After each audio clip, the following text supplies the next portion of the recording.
ஹன்சிகாவின் love shaadi drama காணுங்கள் உங்கள் Disney plus ஹாட்ஸ்டாரில் மட்டும். Streaming now. Link on the description. IBC மங்கை நேயர்களுக்கு வணக்கம். நம்ம எல்லாருக்குமே முடி அழகா அடர்த்தியா வளரணும் அப்படின்ற ஆசை உண்டு இல்லையா? ஸோ நிறைய பேர் நிறைய முடி ட்ரை பண்ணியிருப்போம். அதுலயும் சேலஞ்ச் பண்ணி பார்க்கறது அப்படின்றது எல்லாருக்கும் பிடித்தமான ஒரு விஷயம் இருக்கும். ஸோ அந்த மாதிரி சேலஞ்ச் பண்ணி ஒரு ரெமெடி கண்டுபிடிச்சது தான் இன்னைக்கு நம்ம பார்க்க போற வீடியோல வரக்கூடிய அந்த ரெசிபி. ஸோ வெறும் 30 நாள்ல 3 சென்டிமீட்டர் அளவு உங்களுடைய முடி வளரக்கூடிய ஒரு ரெசிபியா தான் இன்னைக்கு நம்ம பார்க்க போறோம். ஸோ எஸ், என்னப்பா பண்றது, என்ன செஞ்சாலும் இந்த முடி வளரவே மாட்டேங்குது, கருப்பா முடி வளர மாட்டேங்குது, அதிகமா ஹேர் ஃபால் ஆகுது, இதுக்கு என்னதான் தீர்வு? நிறைய ஷாம்புவா இருக்கட்டும், சீகக்காயா இருக்கட்டும், நிறைய மாற்றி மாற்றி பயன்படுத்தியும் எதுவுமே ரிசல்ட் தரலையே அப்படின்னு சொல்லி பல பேர் பல விதமா குழம்பிக்கிட்டு இருப்பாங்க. நம்ம பொதுவாகவே சில தவறுகளை அடிக்கடி பண்ணிட்டே இருப்போம். அது என்ன அப்படின்னு கேட்டீங்கன்னா, குளிக்கும் போதும் சரி, குளித்ததுக்கு அப்புறமாவும் சரி, தலையை சீவும் போதும் சரி, நிறைய தவறுகளை செஞ்சுட்டே இருப்போம். இதனால தலைமுடி உதிர்ந்து ரொம்பவே மெலிந்துட்டே போகுது அப்படின்ற பிரச்சனை அதிகமா இருக்கும். ஸோ நம்ம பண்ணக்கூடாத தவறு என்ன அப்படின்னு கேட்டீங்கன்னா, குளிக்கும் போது தலைமுடியில ஷாம்புவை அப்படியே பயன்படுத்தக்கூடாது. அதுல கொஞ்சமா தண்ணி சேர்த்து நல்லா கலந்துட்டு அதுக்கப்புறம் தான் தலைக்கு நம்ம குளிக்கணும். அதே போல முக்கியமா தலைக்கு குளிச்சுட்டு வந்த பிறகு தலையை அப்படியே போட்டு அடிச்சு தட்டக்கூடாது. சொல்ல போனா குளிச்ச உடனேயே அப்படியே பின்னிட்டு சில பேர்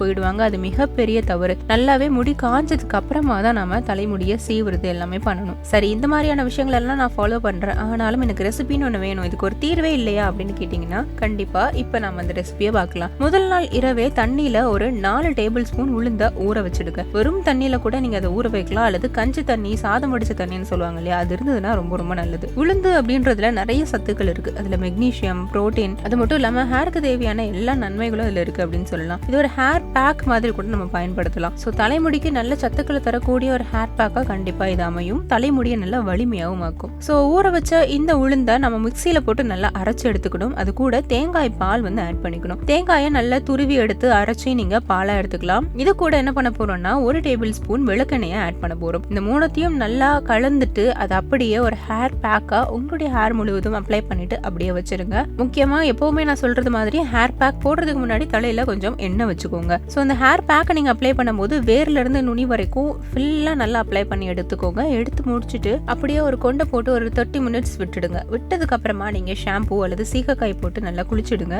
இதை நீங்க வாரம் ஒரு முறை இல்லது 2 வாரத்துக்கு ஒரு முறை கூட ட்ரை பண்ணலாம். இது தொடர்ந்து நீங்க ட்ரை பண்ணிட்டே வரும் பட்சத்துல கண்டிப்பா உங்களுடைய முடி நல்ல வேகமா வளர ஆரம்பிக்கும். சோ இது வரைக்கும் உளுந்த நீங்க பயன்படுத்தினதே இல்லை அப்படின்னா கண்டிப்பா அதை ட்ரை பண்ணி பாருங்க. உங்களுக்கு பியூட்டிஃபுல்லான ரிசல்ட் கிடைக்கும். கண்டிப்பா இந்த வீடியோ உங்களுக்கு பயனுள்ள தகவலை கொடுத்திருக்கும். மீண்டும் இது போன்ற பல யூஸ்ஃபுல்லான டிப்ஸோட நான் உங்களை மீட் பண்றேன். வீடியோ உங்களை சேரணும் அப்படின்னா IBC மங்கை சேனலை சப்ஸ்கிரைப் பண்ணிக்கோங்க. ஹன்சிகாவின் லவ் ஷாதி டிராமா காணுங்கள் உங்கள் டிஸ்னி பிளஸ் ஹாட்ஸ்டாரில் மட்டும். Streaming now. Link on the description. Like அவங்க ரீசெண்டாக தான் இப்போ அவங்களுக்கு ஸ்டார்ட் பண்ணோம். லைக் ஒரு 3-4 மந்த்ஸாக தான் அவங்களுக்கு ஸ்டார்ட் பண்ணோம். ஸோ அப்போ அவங்களுக்கு நார்மல் லைக் பழைய லுக் தான் போயிட்டு இருந்தது. நார்மல் யூ நெக் அந்த பேட்டர்ன் தான் போயிட்டு இருந்தது.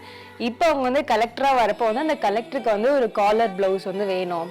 ஸோ அது கொஞ்சம் நல்லா ரொம்ப ட்ரெண்டியாகவும் இருக்கணும். ரொம்ப அந்த பார்த்தாலே அந்த ஒரு போல்ட்னஸ் அவங்களுக்கு இருக்கணும் அப்படின்னு சொல்லிட்டு அவங்க கேட்டாங்க. ஸோ அவங்களும் சில ரெஃபரன்ஸ் கொடுத்தாங்க.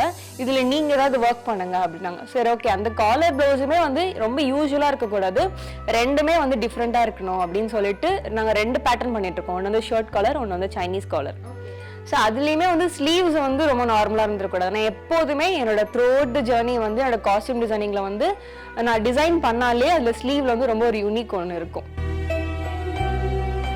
ஸ்டார்டிங்லேருந்து இப்போ வரைக்குமே லைக் அவங்களுக்கு ஒரு 4-5 பேட்டர்ன் மாறி மாறி ஒர்க் பண்ணியிருக்கோம்.